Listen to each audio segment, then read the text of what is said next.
Hey y'all, I'm Eboni K. Williams here, host and attorney extraordinaire. Welcome to Holding Court, where we analyze the very latest in legal headlines. And every week, we keep it 100. Right, Dustin Ross? That's right.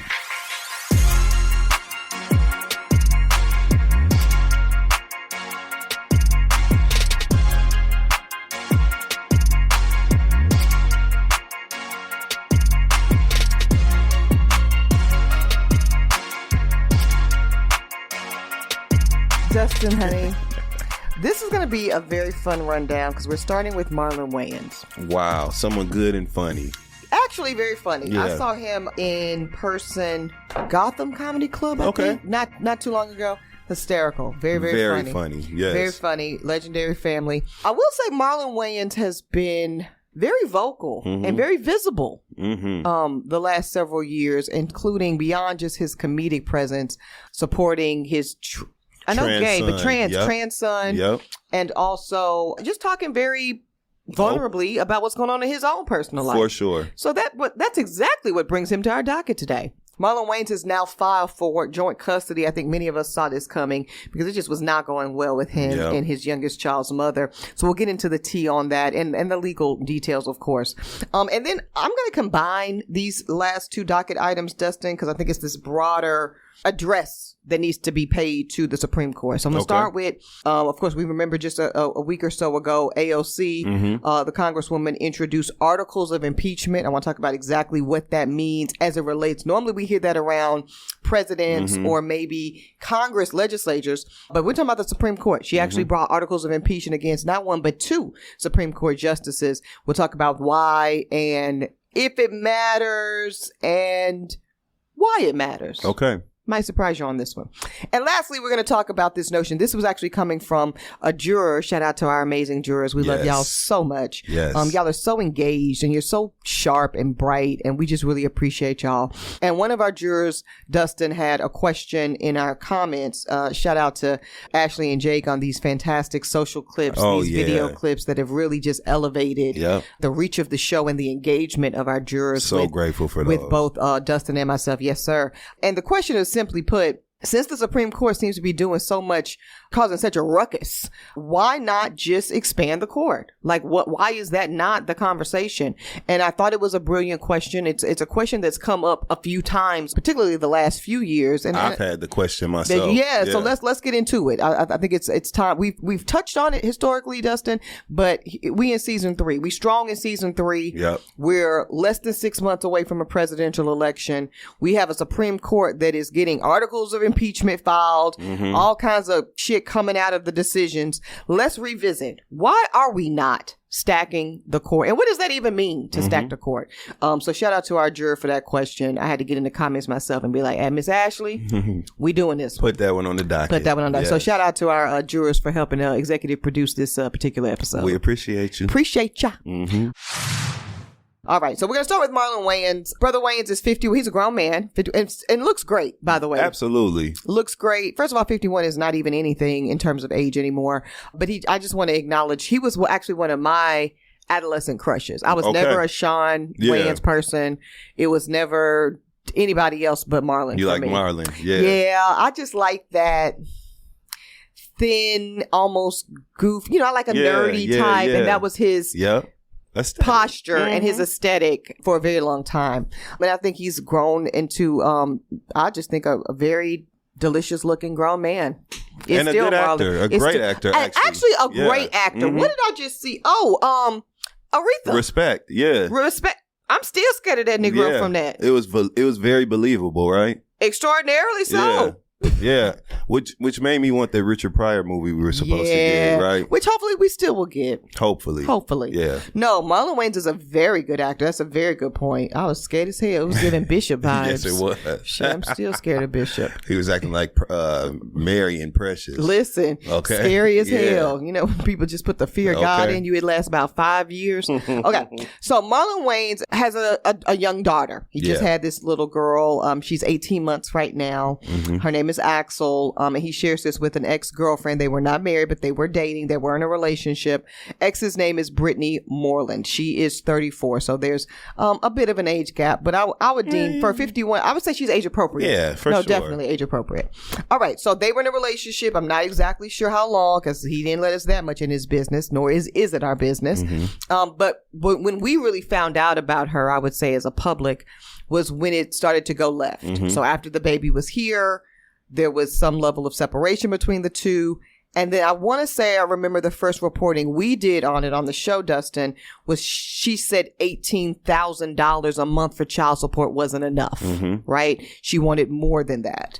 And Marlon Wayans says, make it enough. Yeah, he did. Which is one of my favorite lines. Mine too. Shout out to Friday. Always applicable, you know. Yeah, make it enough. Yeah. Whatever it is.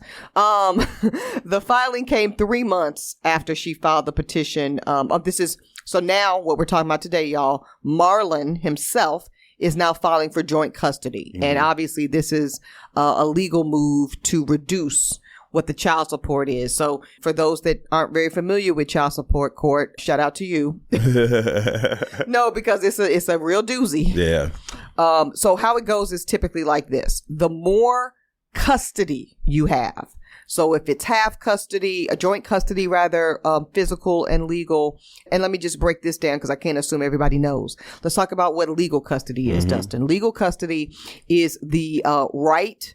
It could be sole. One parent could have it. It could be joint, where both parents sharing it. It could be primary and supplementary, where one parent is the primary legal custodian and one has kind of veto power, if you will, when you're the supplement parent. So it's talking about the legal rights. It's talking about health care. It's talking about where you go to school. It's talking about, some kind of heavier things like matters of resuscitation if the child is sick. Big decisions. Decision making. That's what I was going to say. Yes, yeah. decision making power over the child. That's the legal custody. Now, physical is what it sounds like. Combing hair and making breakfast. Where the baby at? Yeah. Yeah, combing hair, clothing, summer camp, school, nursery, daycare. The day-to-day existence of the child is under whom's watch. Oftentimes, historically, this has been mothers that have held primary, if not sole, physical custody. We're seeing that change more and more. We've talked about that. Yesterday's custody ain't today's custody. It's not, Eboni. No, it's really not. And if you think it is, you're going to be fuck around and find tomorrow. out. Listen. Yesterday's custody ain't today's custody. You might fuck around and find out tomorrow. That's actually going to have to, I'm strongly advocating for that to be the episode title. Right. Although the whole episode is going to be about the Supreme Court. But hey. and that works too. Okay, because somebody needs to get custody of their ass. They asses, somebody right. needs to make their decisions for them since they can't. And yesterday is definitely not today. What? So, Marlon Wayans is following, won't call it a trend, but I'll call it a kind of new era of fathers, frankly, that are saying, why are we just conceding full custody to mothers or women or whatever when it's a matter of reduced influence and impact on your child because they are with the other parent most of the time. And the other, let's just name it, is financial. Absolutely.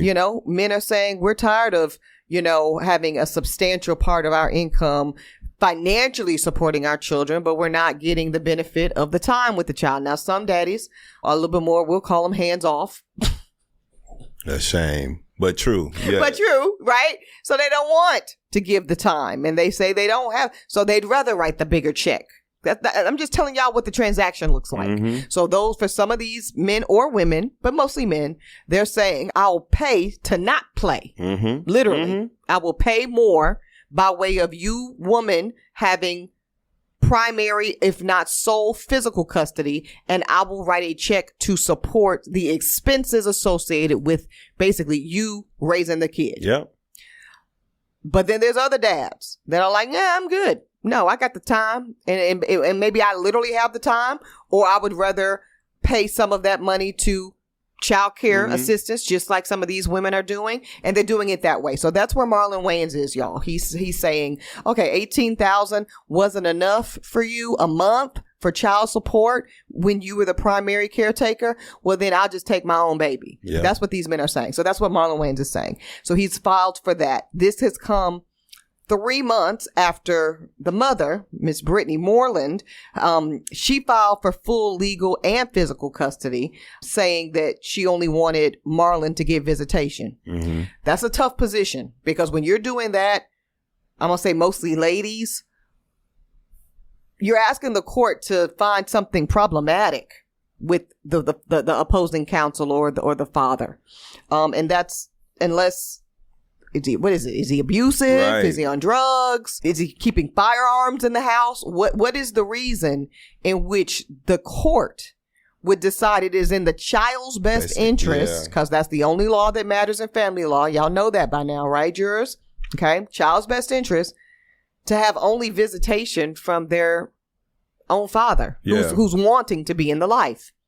All right. So back in May, Marlon Wayans told People magazine that one thing he would never joke about is his custody dispute, his daughter, Axel, or the relationship with the mother, Brittany. And that's saying a lot for a comedian. And you are a comedian, doesn't it? So laugh at everything. Right. So what does it say to us that he's saying that this is where I draw the line? He said that shit ain't shit funny about it. That's what he said. That shit might be funny, but this ain't funny. But this ain't funny. Okay? Yeah. I don't blame him. I think that he is being perceptive about intentions here. Yeah. And I think that when he offered that amount of money, which, let's be clear, can definitely support and take care of a young child at that age. At that age, right? Correct. And there was a pushback. Even from a wealthy man. Yeah. And I think we got to say that part, Dustin, because I think people have gotten so carried away with what they're reading and seeing on the internet. So now it's like the standard is $30,000 a month if you're rich, or $40,000.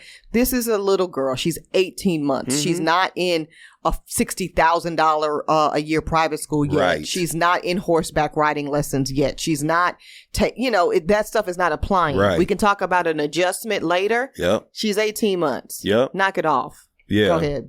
That's it for me. That's it? Yeah, I agree. Yeah. Okay. So, quote from Brother Wayans, I don't do public battles. You don't have to be together to let your child grow up in peace. Mm-hmm. Every child deserves that. Of course, we all agree with that. He filed his response to establish the parental relationship, saying that he is one of Axel's parents. And he's asking the court to grant joint legal and physical. So I just went through what the distinctions of those are. He wants half of both. As well as he wants joint payment. He's saying, let's just go half on all of it. Yeah. Including the legal fees. And again, why not? Since you want to play.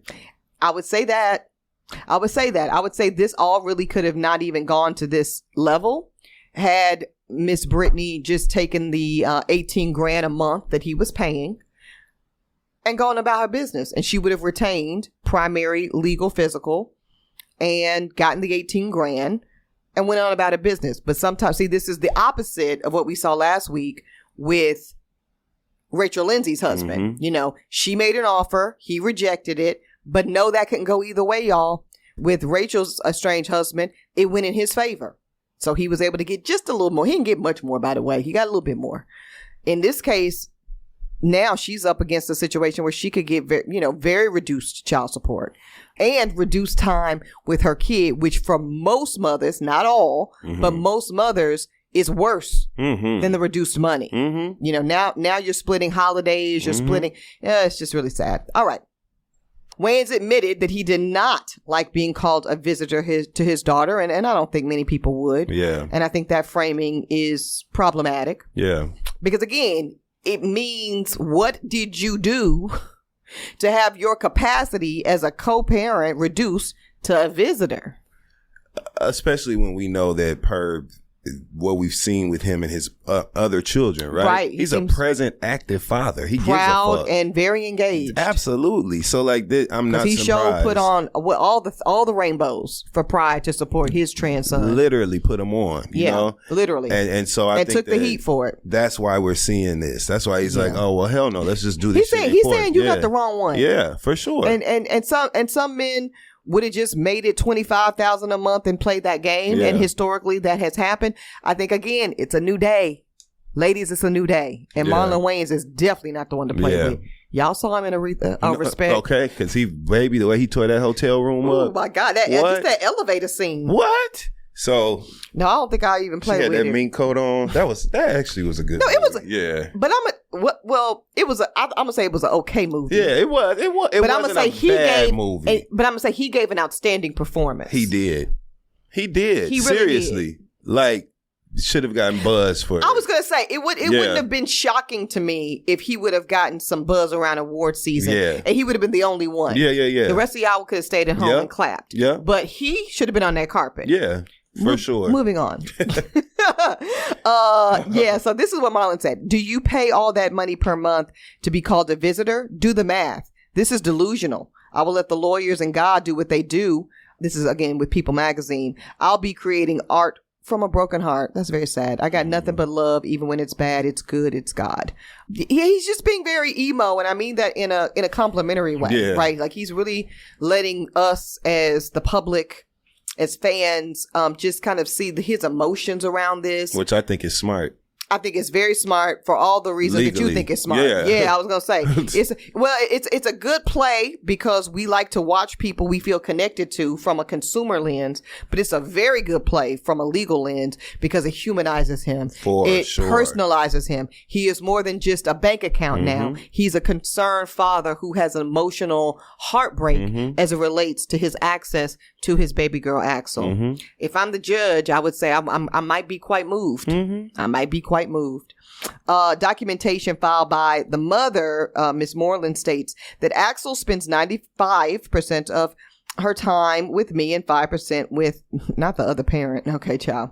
And she's requesting $2,000 per month in child support so she can continue to work. I'm not sure where that number came from. In response to the paternity suit, Marlon Wayans says this: it's a classic case of good, loving, responsible father shelling out over $18,000 per month for a 1-year-old. And an entitled woman decides that she wants more. Well, my mama and them would have lost their mind for just $2,000. So y'all see what it is. Marlon is now, putting up a retort and rightfully an adversarial situation where if it wasn't enough, you couldn't make it enough. Now we're going to see what it is. You got to fight it out. Yeah, now we got to see where the chips fall. Okay. Wishing them the best. Absolutely. All involved, especially baby girl Axel. And as you'll know, this is holding court, so we will give you the update when we get it. Will. Okay. Moving on. Representative Alexandria Ocasio-Cortez, also known as AOC, shout out to the Bronx. Yes. She is has introduced articles of impeachment against not a president, not a congressperson, not a senator. She's trying to impeach 2 Supreme Court justices, Samuel Alito, clap it up, and Clarence Thomas. Clap it up. So just so we know, the Clarence Thomas piece, of course, is because him and his stankin' wife, Jenny, both have done two bad things. Jenny is literally on the front line of this January 6th, steal the election back. And also Clarence and Jenny have graciously, greedily, repeatedly accepted multi-million dollars worth of gifts, trips, yachts, all kinds of shit from all these high-profile Republican donors and failed to disclose it. There you go. That's the big piece. What I say? It's not the thing. It's the cover up. Yep. It's the failure to disclose this because all Supreme Court justices, all judiciaries are required to disclose gifts of this magnitude, and they have failed to do so. So that's why they are being brought up on charges of impeachment. And Alito, of course, because his wife. I love how these pillars of democracy and these men of leadership are blaming it all on the wife. Oh, duh. Yeah. Samuel Alito is saying that he had no idea, Dustin, that what Stop the Steal flag was hanging up in his own yard, that it was just his wife and the flag only represented her views in your yard. Got it. A fucking sitting Supreme Court justice. I mean, child, I guess he must think we all are as stupid as he looks, because I don't know where you think that lands, sir. I hope we see traction with this. What we're not going to. We're not going to. Okay. Spoiler alert. Let me just get to it. Yeah. We're not going to. But there is an argument that says AOC filing the articles has significance. I want to hear if you think it does by the time I'm done with this little analysis. Yeah. So here's the thing. When you bring up somebody on impeachment charges, basically it's a political trial. Think of it that way. And the only way for one to be convicted of political trial is it has to passed with both the House and the Senate. So the reality is this one's not going to make it past the House because it's Republican controlled. And these things almost always fall on ideological lines. So right now, I told you what she's accusing their biases of. We don't have to go down that anymore. But she took the first step. She filed the articles. The next step is the House vote.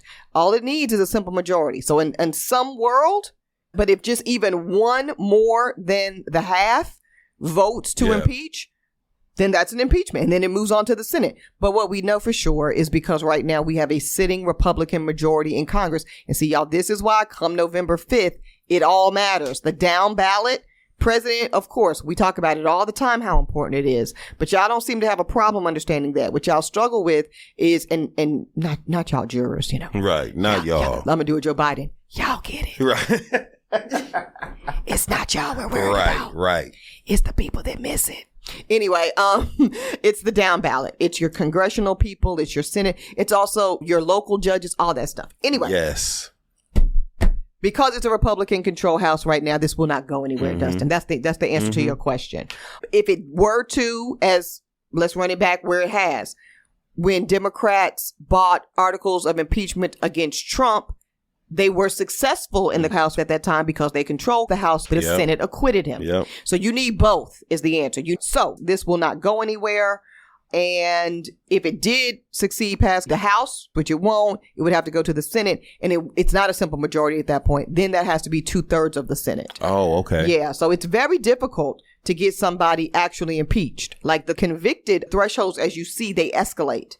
And how many times has Donald Trump been impeached again? So he's been brought up on impeachment twice. Yeah. I don't know why I thought it was multiple. It was definitely twice, but only because he was saved by his Republican Congress. That's the only reason. But for that, his ass would have been a repeat offender. Absolutely. Much like he's a repeatedly convicted felon. Yeah. Now that is true. For sure.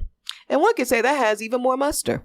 Anyway, so yes, this is not going to go anywhere legally, y'all. There was neither Alito nor Clarence Thomas, sadly for me, sadly for most of us, right, are not going to be impeached. But many are saying this is still important, Dustin, because of literally the symbolism of it, right? Like it adds to a groundswell, yes, of not just lay people, but now congressional representatives saying the Supreme Court is not above reproach. They have been acting sketchy and shady as hell for a while now, and we're not just going to keep looking the other way. Now we're going to start doing the little bit we can do to put it on the right. See, this is the argument of, does it matter if it doesn't go anywhere if we indeed get it on the record? This is the permanent record argument. What do you think about that? I think it matters.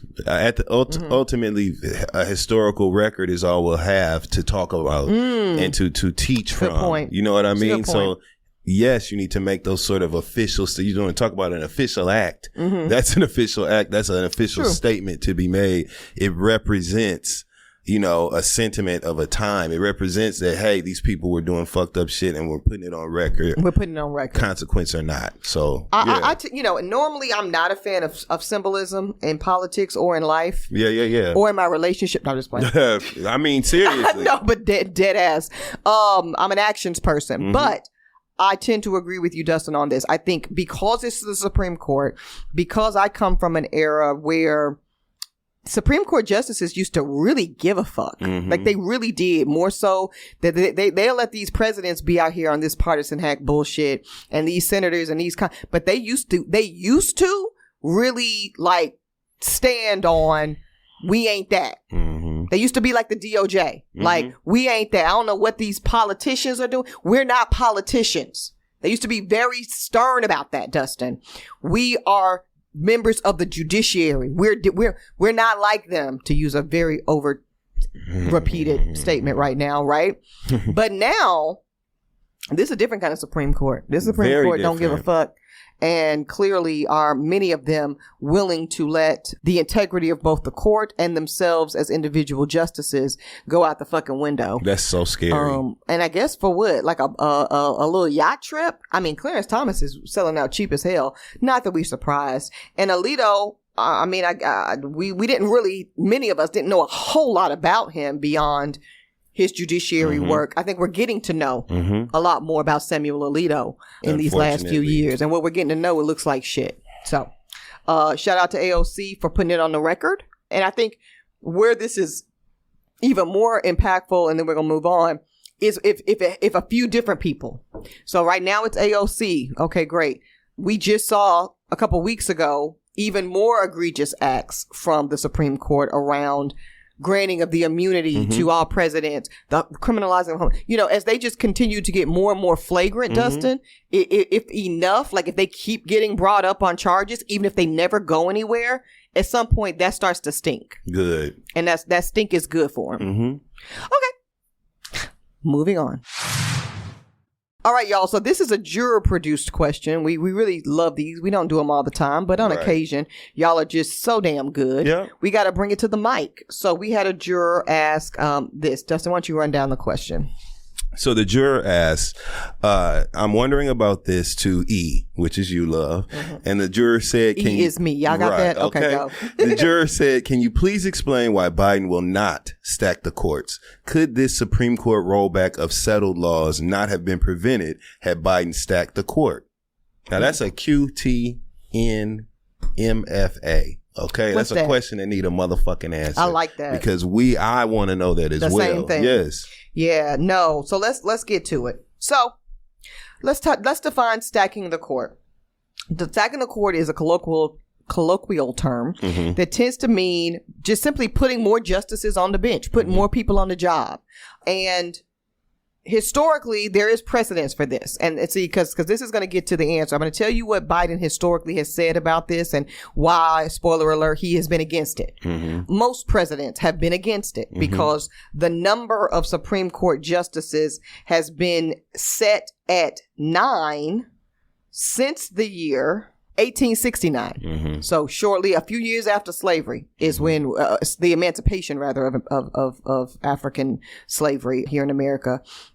So since 1869, we've had 9 justices, and the number has not moved since 1869.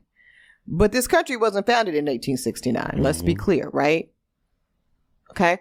This country was founded in the 1700s. And prior to that, when the Supreme Court was established originally, it actually only had 5 justices and 6 if you count the chief, because they had them separate at that point. So we've had as little as 5 Supreme Court justices, and we've had as many as 10. There was a time prior to 1869, Dustin, where we had more justices than we have today. So I want to be clear that this argument of it is unprecedented to change the number of Supreme Court justices is a lie.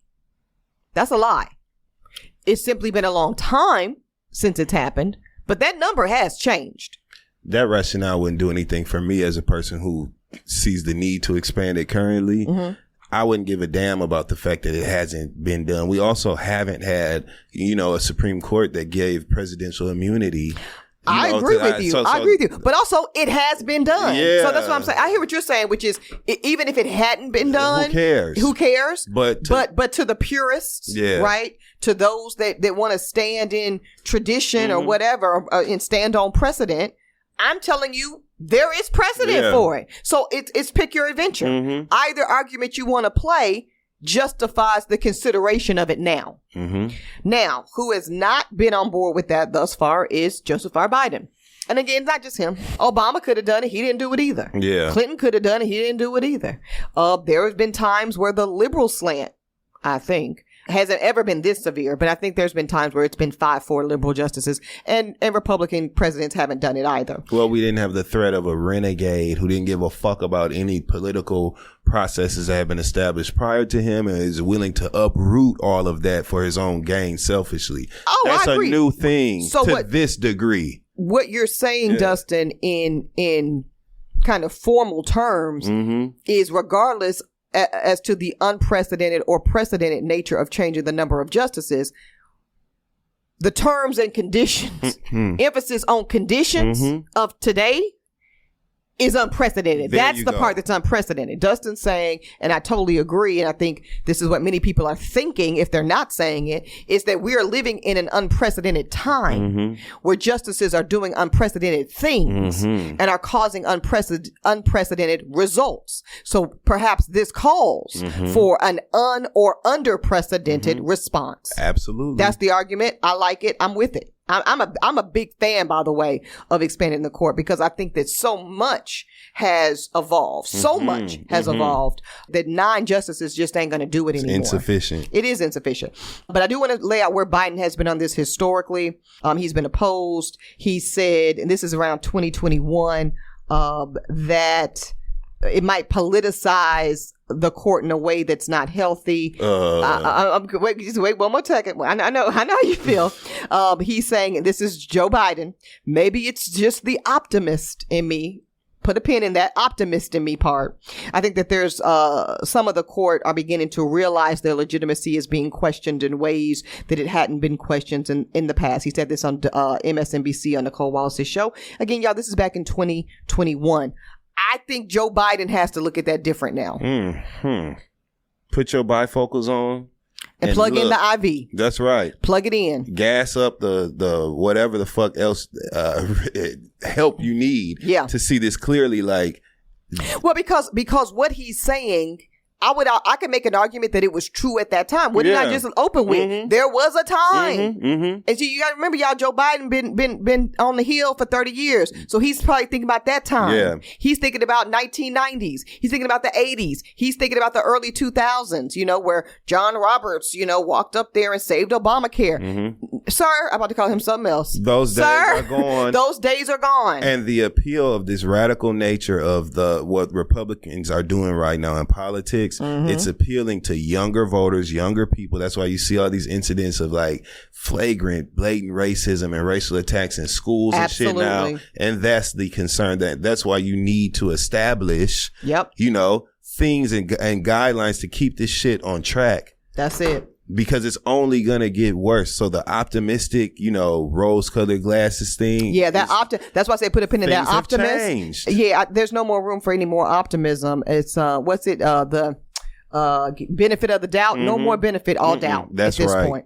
All right, so let's talk about the mechanism. To the juror that asked the question, this is what it would look like to, quote, stack the court. Of course, the number of justices is not decided by the president. So although we spent some time and we led with Biden's analysis, it's actually not up to Biden or Trump or any president. It is up to the Congress. Now, what would have to happen, likely, because the partisan piece is so tight at the Senate, because it starts at the Senate, is you would have to remove the filibuster. The filibuster is a Senate rule that says, and it's not set in stone either, could be removed with the number of votes.